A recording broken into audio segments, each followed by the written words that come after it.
How did these adolescent entrepreneurs make $1 million before their senior prom? Today, teenage millionaires reveal the secrets to their success. Welcome back.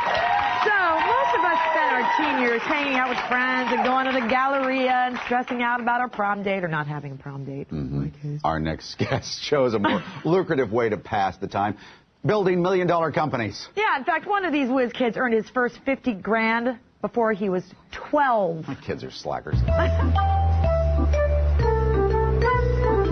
Cameron Johnson's business career kicked into high gear at age 8. Hoping to be just like Macaulay Culkin in Home Alone 2, Cameron wanted to go to New York and stay at the Plaza Hotel. After his parents agreed to go, wrote to owner Donald Trump with a special request. I said, "Dear Mr. Trump, I'm going to be staying at your hotel, and the only thing I want to do while I'm in the city is see the suite where Macaulay Culkin stayed and where the movie takes place." Cameron heard nothing back, but when they arrived at the hotel, an amazing surprise. Trump had arranged for his family to stay in that Home Alone suite. I realized right then that I'm not going to be playing professional sports, I'm not going to be a singer, I'm going to be a businessman, and I want to be just like Mr. Trump. At 9, he launched an invitation printing business, making clients out of his parents' friends. The company was really small, and I was maybe doing 10 or 15 orders a month, a few $100s a month, but that was a lot of money to a 9-year-old. Next, he moved into the Beanie Baby business, buying and selling them on eBay.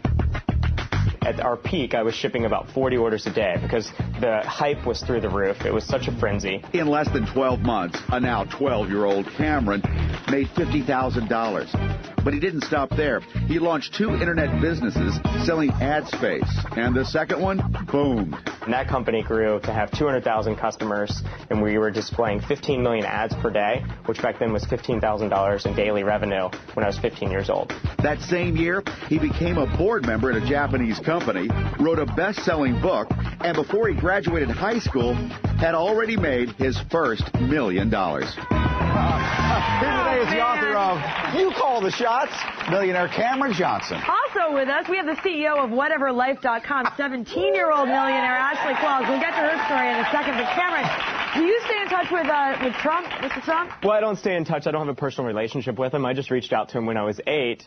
And then it gets better. Our kids do. I also reached out to him, though, a year and a half ago when I first wrote my book. Oh, yeah. I sent him a manuscript, and he gave me a great testimonial for the back. He said 13 years ago, Cameron wrote to me because he wanted to, stay in the suite at my hotel. Now he's writing to me because he's written a terrific book, and that was really nice of him. Well, It's on the back cover. Show, so I'm sure he'll be very proud of you. Good. I'm sure very proud. Well, hello. So you took your sister's Beanie Babies, and you ended up with 5,000 Beanie Babies before you threw in the basement of your parents' home. Was your sister mad at you? Well, at the time, I paid her $100 for them. And, $100 to a 6-year-old is like $1 million. Yeah. So, and since now she's 17, so I've paid her back the $900 plus interest. So by the age of 21 years old, you had how many businesses? I had 12 businesses before I turned 21. My Lord. Oh, boy. This makes you feel like a loser, doesn't it, Mike? Yeah. Well, we're going to find out the keys to your success you can pass along to other kids and all of us in just a second. But Ashley, wow. When did you start your $1 million project? I started it, I was 14, and it's called WhateverLife.com. And I actually created it just for fun, and it was... What is it exactly? You're designing web pages? Yeah, essentially. I mean, it's actually MySpace layouts and graphics, and you can actually go on the site, and it's all free, and you can learn how to build your own website. How many people a month get in touch with you to build a website? Well, there's on the site a day is about 100,000 to 250,000 different. My gosh! You start with your friends. Will you paint my MySpace page? Basically, essentially, yeah. I mean, it was just my friends. They wanted me because I was always doing websites since I was 9. So. They asked me, I learned the code, and I started posting them on the site, and it grew. How long do you think it's going to be before somebody comes to you and wants to buy you out? People have offered already. Oh, man, I can't. There's been a lot of offers, but it's so much fun to do it. I mean, it's a great thing to do when you find something you love. Hold on a second. How much you make in a month now? At 17. On average, 50 to 70,000. Yeah. Okay, so you bought a house, though, right? You bought the house. I bought a house. And you live in it with my mom right now. Can you tell us how much the house was? It was about $250,000. Okay, so Cameron, do you have a house? I do. I bought up my first house when I was 19, and I actually just sold it a couple weeks ago, thankfully, with this market, right under $400,000. $400,000. Yeah, nicely done. Yeah. When we come back, I wish my kids would get out of bed. Cameron reveals how you can become a millionaire as well. We needed a good excuse to play a little bit of hip-hop. Hell yeah. All right, we're back with millionaire Cameron Johnson. He made money. He's had 12 companies by the time he was 21 years old. Also CEO of whateverlife.com, 17-year-old Ashley Qualls. She's a millionaire as well. Yeah, Cameron was telling us in the commercial break, now that he's 23, ooh, all grown up, he takes 5 months off a year just to travel. But everybody out there wants to know, especially the parents, how can our teens make $1 million before their senior prom?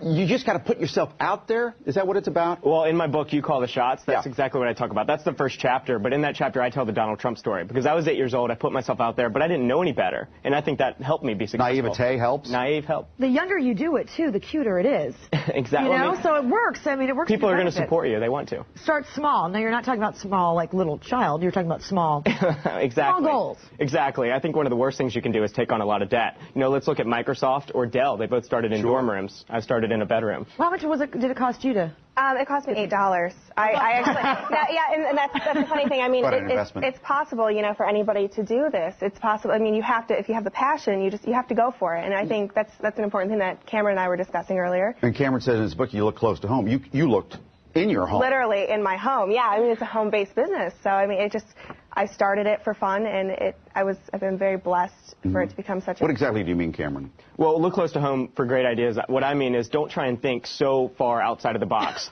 You know, I started a company that you could buy and sell gift cards on the internet. That's because I had a lot of gift cards in my back pocket that I couldn't get rid of.